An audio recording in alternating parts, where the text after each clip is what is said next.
ஒரு அமைதியான கிராமத்தில் இரு சிறுவயது நண்பர்கள் அரவ் மற்றும் ரோஹன் வாழ்ந்தனர்.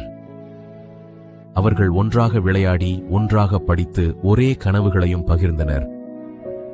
ஆனால் அவர்கள் வளர வளர அவர்களின் வாழ்க்கைகள் மிகவும் வேறுபட்டதாக மாறத் தொடங்கின. ரோஹன் ஒரு சிறந்த மாணவராக மாறி பள்ளியில் பல விருதுகளை வென்றார். ஆனால் அரவ் ஒரு சராசரி மாணவராக இருந்தார். அவருக்கு வரைவதும் கையால் பொருட்கள் உருவாக்குவதும் பிடித்தது. மெல்ல மெல்ல அரவ் தன்னை ரோஹனுடன் ஒப்பிடத் தொடங்கினார். ஒவ்வொரு முறையும் ரோஹன் தேர்வில் முதலிடம் பிடிக்கும்போது அரவ் தன்னை சிறியவனாக உணர்ந்தார். ஒவ்வொரு முறையும் ரோஹனை பாராட்டும்போது அரவ் தனது மனதில் ஒரு சொல்லப்படாத வாசகத்தை கேட்டார்: நீ போதுமானவன் இல்லை. ஆண்டுகள் கடந்தன. பட்டம் பெற்ற பிறகு ரோஹன் ஒரு உயர்ந்த சம்பளமான நிறுவன வேலைக்காக நகரத்திற்கு சென்றார். அரவ் கிராமத்திலேயே இருந்து சிறிய கடை ஒன்றை நடத்தி மரப்பணிகள் பழுது பார்க்கவும் அழகான மரக்கலை பொருட்கள் உருவாக்கவும் செய்தார். ஆனால் உள்ளுக்குள் அரவ் எப்போதும் நான் ரோஹனைப் போல இருந்திருந்தால் என் வாழ்க்கை சிறப்பாக இருக்கும் என்று நினைத்தார்.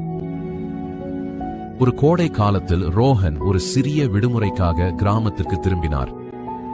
தன் நண்பனை பார்த்த அரவ் தனது நம்பிக்கையின்மையை மறைக்க முயன்றார். ஆனால் அது அவரது கண்களில் தெளிவாக தெரிந்தது. அந்த மாலை ஆற்றங்கரையில் அமர்ந்தபோது அரவ் இறுதியாக பேசத் தொடங்கினார். ரோஹன், நான் என் வாழ்க்கையை வீணாக்கிவிட்டேன் என்று உணர்கிறேன். உனப்பார், நீ வெற்றிகரமானவன், பணக்காரன், மதிக்கப்படுகிறவன். ஆனால் இங்கே நான் இருக்கிறேன், வெறும் நாற்காலி, மேசை பழுது பார்க்கிறேன். உன்னுடன் ஒப்பிடும்போது நான் எதுவும் இல்லை என்று எனக்கு தோன்றுகிறது. ரோஹன் பேசுவதற்கு முன் அரவை கண் கொடுத்து நீண்ட நேரம் பார்த்தார். நம் வாழ்க்கைகள் ஒரே பாதையில் ஓடும் ஓட்டப் போட்டி அல்ல, அவை முற்றிலும் வேறுபட்ட பயணங்கள். நீ எப்போதும் என் பாதையை பார்த்து கொண்டே இருந்தால் உன் பாதையில் நீயே தடுமாறி விடுவாய். நகைச்சுவையான விஷயம் தெரியுமா? நகரத்துல எனக்குள்ள எல்லா பணத்துடனும் சில நேரங்களில் இங்கே உன்னுடைய அமைதியான வாழ்க்கையை நான் விரும்புகிறேன். அந்த வார்த்தைகள் அரவின் மனதை மின்னல் போல தாக்கின. தன் மதிப்பை வேறு ஒருவரின் அளவுகோலால் அளந்து வந்ததை அவர் உணர்ந்தார். அந்த நாளிலிருந்து அரவ் தன்னை யாருடனும் ஒப்பிடுவதை நிறுத்தினார்.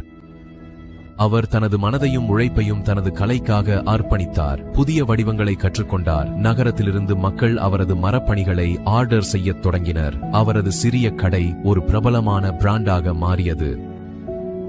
பல ஆண்டுகளுக்கு பிறகு அரவ் ஒரு குழு இளம் மாணவர்களுக்கு உரையாற்றும் முன் நின்றார்.